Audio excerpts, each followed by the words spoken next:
Hello, this is Marie Beals, and today I'd like to share my persuasive speech with you. If you hear birds chirping, they're real. It was just so beautiful I had to come outside today. In his Gettysburg Address, Abraham Lincoln called democracy government of the people, by the people, and for the people. What does that really mean? It means that our government was designed to serve us. We are not designed to serve them. How do we tell the government what we want? We vote. You can be a patriot of this country, in fact, a flag-waving patriot like I am, without being glued to a particular political party. So voting has nothing to do with whether you're a Democrat, a Republican, or an independent.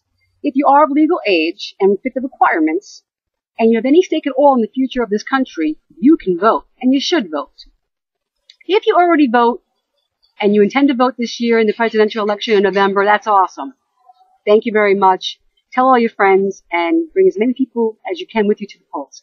If you don't vote or have never voted and you really don't care about voting, it's all right. Our free society gives you the right to vote or not to vote, and I respect your decision. But just give me a few moments of your time so I can tell you maybe what you're missing out on. I mean, you got to try everything once in your life. If you've never voted before, try it once and see what happens. You just might like it. By the happy accident of our birth, almost everyone watching this speech is a citizen of the United States. One of the very best things about this country, again, is our free society. Now, freedom, you have to realize freedom is not really free. There's a price for everything, and the price of freedom is voting. Now that I've gone over what I believe, or why I believe voting is so important for every citizen, let me tell you a little bit about the importance of voting. According to www.bookregs.com, voting is the principal means of a representative government, which is our government. Democracy rules, and voting is how we tell our leaders what we want them to do. Current calculations by www.govvote.com estimate that less than half of the population voted in 2010. Half!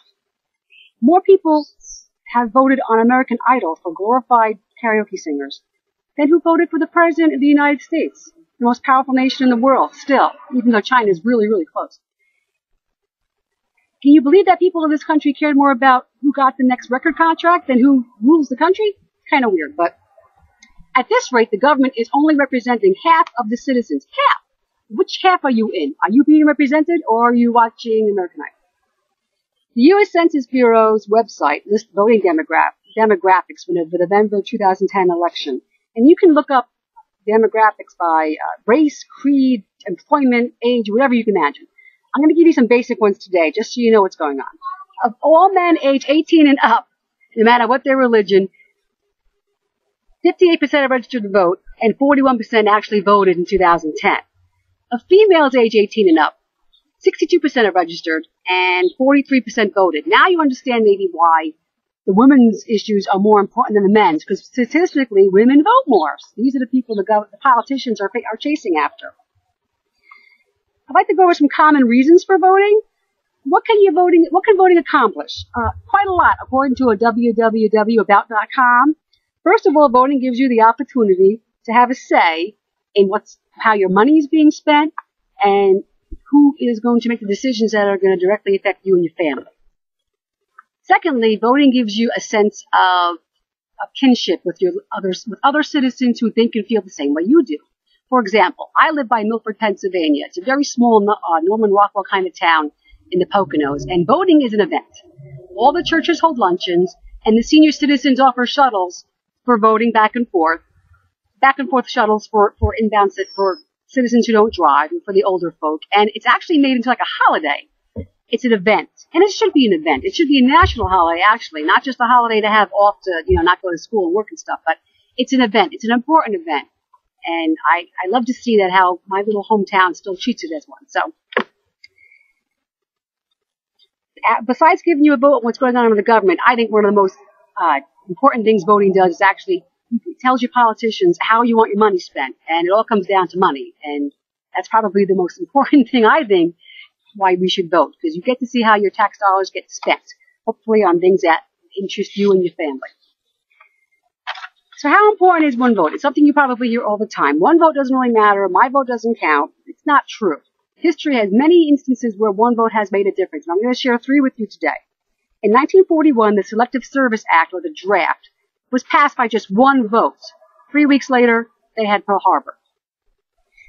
According to www.bookrags.com, in 1960, John F. Kennedy won the presidential election by as small a margin as one vote in one vote per election district in 12 states. So 12 states could have went the other way based on one vote.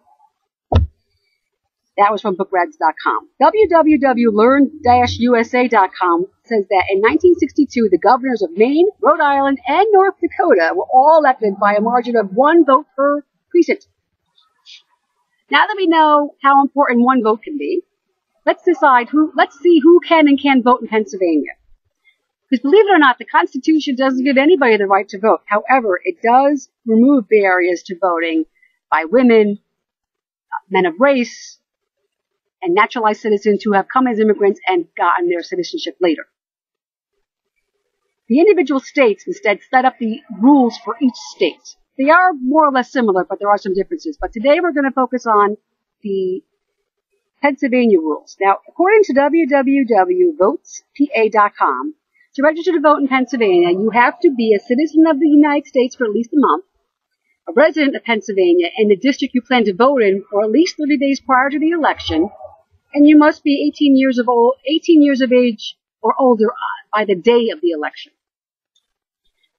Let's talk about why people don't vote. Now, we talked before about they just don't want to, but there's other reasons too. The U.S. Census Bureau tracks that too. Statistically, 27% of people don't vote because they are too busy or have a conflicting schedule. And it's very busy. Everybody's busy. That's true. I have to agree with that one. 16% of people who didn't vote were just not interested. 11% say they were out of town. And 8% don't like the campaign issues or the candidates. And 8% said they forgot. Now, 27% of the country didn't vote. So 27% of the country is not being represented just by choice. And it's our job, and it's the job of the states, to get as many people as possible to vote. So what are they doing to get these people into the fold? I'm going to tell you right now. It's very easy to register to vote in Pennsylvania. You can register in person at a county voter registration office, by mail, at any PennDOT station, and many other state offices like the Offices of Special Education and area agencies on aging. The forms and instructions could all be found online at, again, www.votespa.com, an awesome site. The requirements are very basic. For the 2012 election, you will need photo ID, and of course, a driver's license is the best way to prove, it's the best form of photo ID. But if you don't have that, you can register for a free photo ID at PennDOT.com. Complete instructions are online, and I'll share the website with you again in a moment. So how easy is it to vote in Pennsylvania? When you think about 27% of the people said that they can't vote because they're too busy or have a conflicting schedule, there's a way we can fix that. Even though the polls are open from 7 a.m. to 8 p.m., for me to vote, I have to drive an hour there and an hour back, which is hard to do with my schedule. So I always register for an absentee ballot. I have a valid reason. I'm out of my district. If you're going to be out of your voting district on the day of the election, you can apply for an absentee ballot. You vote by mail, you get it in on time, you're done. This is also great for people who are homebound. People that are serving in the military can get these too. All you do is apply at your county board of elections. In fact, if you go to that website, votespa.com, there's complete instructions on how to go about getting an absentee ballot. And again, if you're like me and work out of your district, you can definitely get one, so your vote's counted. I want to share with you the two websites that I've been kind of referencing. The votespa.com is where you'll find all the rules for voting in Pennsylvania. At govote.com, you'll find a lot more information about voting on a national level. They're both excellent websites, and basically most of the information for my speech came from these websites. In conclusion, thank you for staying with me. It's a rather dry subject, and I'm trying to make it as interesting as possible. Without having firecrackers and dancers, I don't know what else to do. But it's an important issue to me, and I hope it can become an important issue to you. So based on the statistics that I shared with you today, 37% more of the population might be able to vote if they just requested an absentee ballot. And that's the 27% that couldn't make it, and the 11 and the 8 and the 8 that either didn't care or were that they forgot, you know. I lump it all together, 37% more of the population, almost 4 out of 10 people more could vote. Now imagine if they did, how the issues of the day would change. If 37% more of young people voted, of women voted, of anything you pick, that's the way things would shift. And those are the issues that will become important. We've covered a lot today. Why you should vote, who can vote, and how you go about voting. The internet makes it so easy, and there are so many alternative options, it's really inexcusable not to vote. Even if you don't want to vote, you have family here, you have friends here, vote for them. You can't say you don't care, because if you didn't care, you wouldn't be here. It matters to all of us. What's going to happen in the next year, 2 years, 10 years, 20 years. I'm going to be here. I'm going to have friends and family that are here. I care. You should care too. If you vote, keep doing it. You're doing an awesome job. Tell everybody again that you're voting. Go together. Offer to carpool. Do something. Each and every one of us holds the future of this great country in our hands. Each and every one of us. And we might not always agree on how to do things, but we can all agree to do things better. Learn about the issues. Find people who think the same way you do, and just go out and vote. Thank you and have a good night.